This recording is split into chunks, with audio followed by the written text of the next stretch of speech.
Good morning বন্ধুরা। দিনটি ছিল 16ই নভেম্বর, বরমশাইয়ের বার্থডে।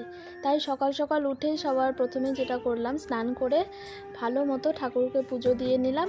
তারপর তো বার্থডে যেহেতু রান্না বান্না একটা তো আছেই, অল্প কিছু আয়োজন ছিল, কারণ দিনটা খুবই ব্যস্ততার মধ্যেই কেটেছে। আর পুরো রান্নাটা ওর জন্য মাই করেছে, আমি কিছুই করিনি। পায়েস রান্না টোটালটাই মা করেছে। খেতে খেতে অনেকটাই বেলা হয়ে গেছিলো। তারপর চলে গিয়েছিলাম কেক নিতে। তারপর সন্ধেবেলা কেক কাটিং হলো, মা বাপি দুজনেই খাইয়ে দিল। আর আমার খাওয়ানোটা শ্যুট করা হয়নি, ক্যামেরা ধরার কেউ ছিল না, সেরকম কিছু করা হয়নি বাড়িতে।